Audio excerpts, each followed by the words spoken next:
Akona pesa, akona kila kitu, Aroko ni gun, Aroko ni muuaji, Aroko ni kila kitu. Lakini kijana mdogo, kijana mwenyaji hai huyo umbu, kijana mwenyaji hai tusi mtu, akamyosha bila kondomu.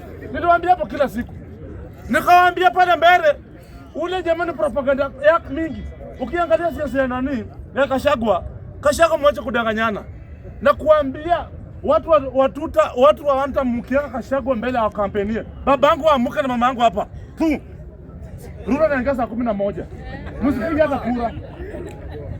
Mkiaka huyu jamaa kama jamaa ananipichio na watu wako wamenyamaza. Sasa nikuulize kama ikifika kwa kura, nani ataenda maandamano? Mimi niliona ule jamaa na agenda. Kwanza ukiangalia ule jamaa, huyu jamaa ni mkabila. Huyu jamaa mwenyewe ni roho chafu. Huyu jamaa ukiangalia sura yake pia inatisha. Kuvaa kwake akai leader, anakaa good.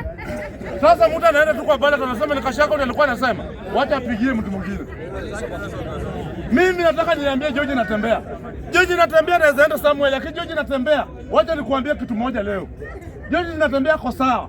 Lakini the big problem walio wake ndio wanampiga vita. Si hata kabila nyingine. Walio unapata mlio mwenye anatembea na akala hapa Jakaranda. Na napiga George Natembeya. Unapata Samba ni mwalimu, hana kazi. Bala ongea mzuri apatiwe kazi. Ni mtu amesoma. Lakini bado anapiga George Natembeya. Sasa unapata George Natembeya, watu wanaangalia video kama Samba anapiga George Natembeya. Wacha tupigie Ruto. Mimi kitu ya kushangaza. Ati wao watu wanapiga mdomo, Ruto bado anawanyorosha tu. Bwana kumbe Ruto ni mwizi. Na hata niwaambie 2027, watu wawanta msipojipanga na malizia. Ruto atanyorosha watu vibaya sana. Sasa kitu mtafanya. Mimi acha niwaambie mkitaka tushinde huyu jamaa. Na atulie benye alinipichwa aenda kae polepole. George Natembeya toka nje. Ule mkizia anaitwa nani? Matiang'i toka nje, Kalonzo toka nje.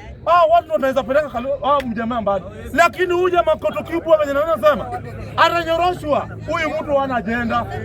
Kelele mingi na kupiga kuleta vitina mingi Kenya ndio anafanya anashindwa. Ndugu yangu mimi nataka niwaambie huyu jamaa tulienda kwake. Jamaa anatupatia pesa tena Mkikuyu mwingine anaitwa Manabe anakuja kutunyang'anya wakina Mary. Ameoa na wake. Bwana mimi nataka kukuambia Kashagwa. Wewe mwana wako huyo atafanya waanguke. Bwana Sisi chama ya tapeli. Kashagwa anatupatia pesa, tena huyo mama anachukua. Huyo mama aje niwaambie watu constituency.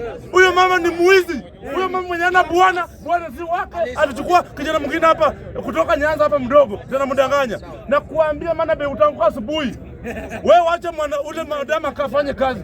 Wacha kwenda kuharibu vitu za nini. Maana bei ndio ameharibu Kashagwa.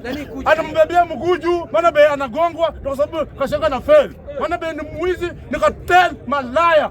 Maana bei ni malaya mkubwa.